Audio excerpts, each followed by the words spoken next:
A principal vantagem do mundo dos softwares livres são as dezenas de opções que o usuário tem para todo tipo de coisa. O meu trabalho nesse vídeo será mostrar para vocês as diversas alternativas disponíveis para alguém que gostaria de se desvincular dos aplicativos proprietários. E no fim, a gente vai descobrir que algumas dessas opções são bem melhores do que qualquer programa pago. Qualquer software proprietário que tu utilizar, seja ele gratuito ou pago, nunca irá pertencer a você de fato. No máximo, lhe é permitido o acesso ou licença para baixá-lo e usá-lo. E ainda assim, mesmo que se tenha adquirido esse software, o usuário ainda está sujeito à vontade dos proprietários do programa e terá que se submeter a quaisquer mudanças, atualizações e práticas comerciais. E para isso, só tem um exemplo necessário que eu preciso citar. E tu pensou nele também, eu tenho quase certeza. É o pacote Adobe. O amaldiçoado pacote Adobe. Um software livre pode ser gratuito, pago ou até mesmo ser restrito, mas assim que o usuário consegue o acesso a esse produto, ele é seu para ser usado, estudado, copiado, modificado e distribuído. O código sempre será aberto, público e desenvolvido de forma colaborativa. Além disso, esses programas terão uma comunidade de seguidores e colaboradores que são unidos para acompanhar e evoluir o projeto. O propósito de um software livre é fazer um produto flexível, compatível, personalizável, colaborativo e público para os seus usuários. Basicamente, podemos defini-los como produtos populares, do povo para o povo, ou melhor, de dev para dev, de usuário para usuário, acessível para todas as pessoas. Um projeto de software livre sem colaboradores ou sem uma comunidade é um projeto que não cresce. Um adendo rápido antes de eu começar as recomendações. Você pode pensar que muitas das opções que eu apresentei aqui estarão disponíveis apenas para o Linux. E sim, pode ser o caso de algumas delas, mas a maioria também vai poder ser usada em todos os sistemas, como Windows, Linux, Mac e até celulares e tablets.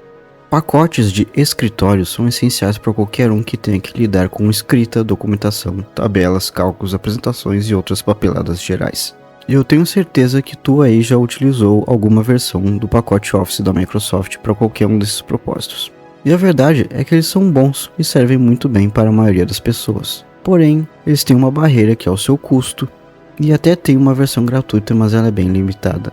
Atualmente os programas só estão disponíveis através do plano de assinaturas da Microsoft, que custa no mínimo R$ 51 mensais ou R$ 509 ao ano. E os pacotes empresariais vão variar bastante dependendo dos serviços contratados. E não vamos esquecer que tudo que você fizer nesses programas, todos os seus dados estarão sujeitos a serem lidos, analisados e coletados pela Microsoft, para eles fazerem o que bem quiserem com as suas informações.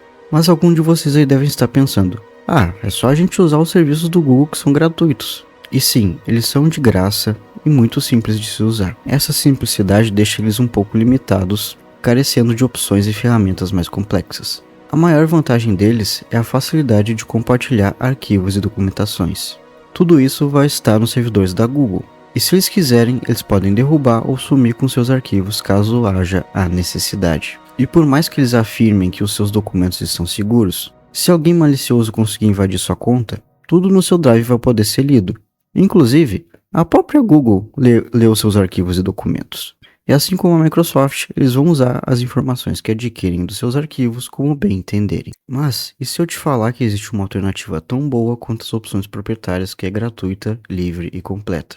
É claro que eu estou falando do LibreOffice, que começou como um projeto pequeno lá em 1985, até se tornar uma fundação consolidada em 2010, a The Document Foundation. LibreOffice é um pacote suite com tudo que alguém pode precisar. Temos o Calc para cálculos e planilhas, o Impress para slides e apresentações, o Draw que serve para editorações, designs e layout, o Math para equações e cálculos avançados, o Writer que estou usando nesse momento para escrever o roteiro do vídeo, e por fim o Base, um programa para bases de dados que é integrado com todo o pacote LibreOffice.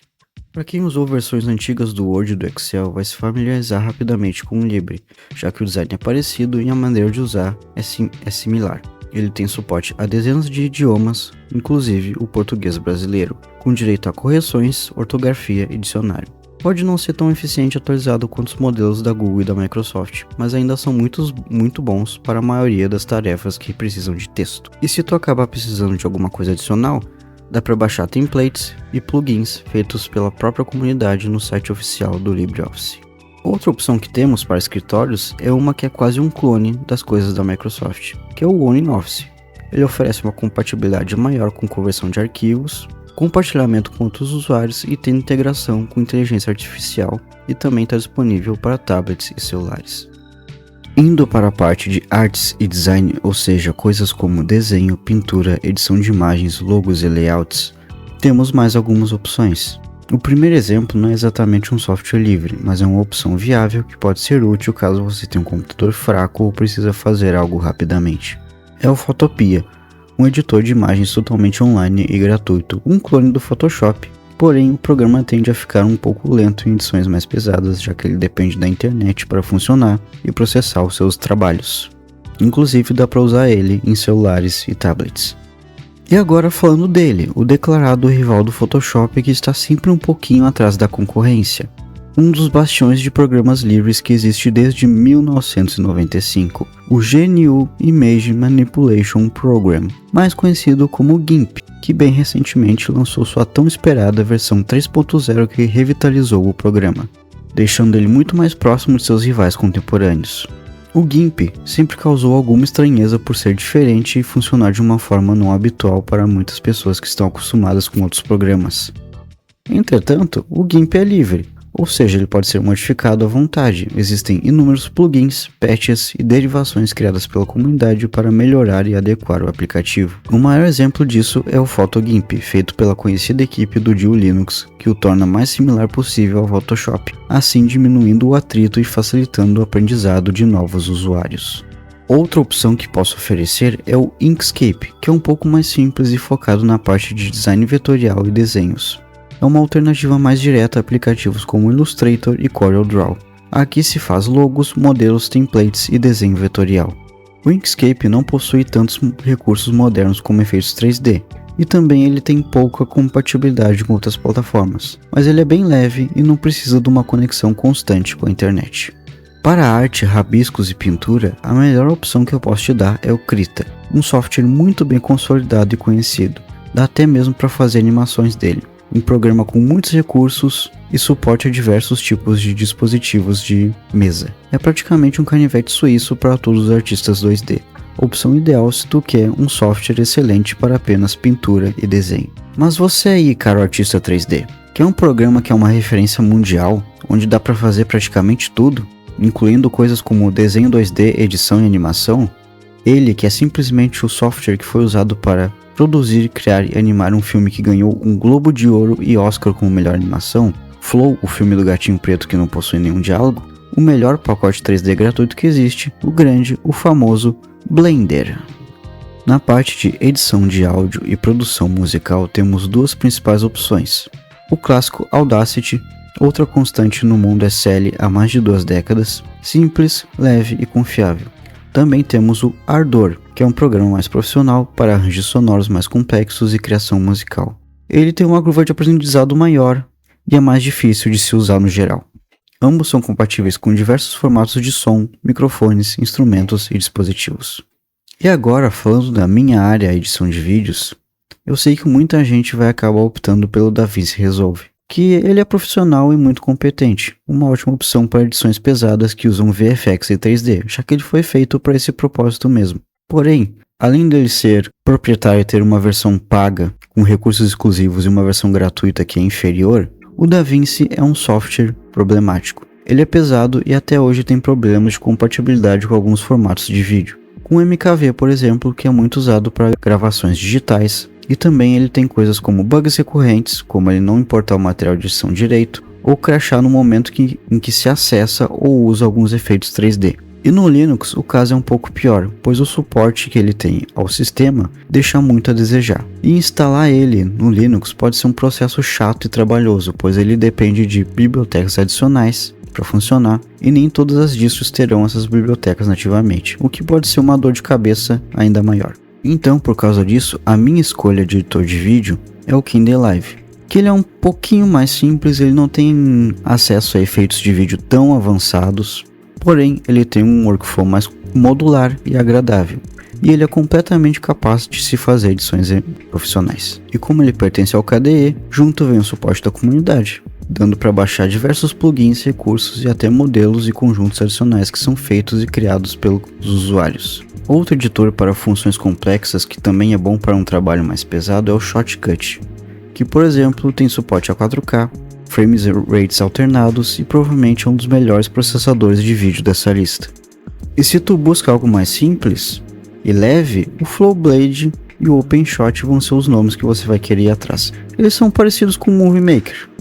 E por último, vale a pena citar o Olive, um projeto ambicioso que combinava recursos completos com um fluxo de trabalho mais virtualizado. Ele foi muito elogiado no seu estado alpha, apesar da instabilidade geral que o programa tinha.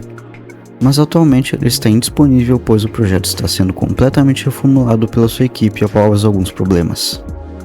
Como eu citei em gravações digitais antes, é lógico que eu vou falar de mais um grande nome, o Open Broadcast Software, uma ferramenta indispensável para qualquer criador de conteúdo. Simplesmente não existe uma opção melhor.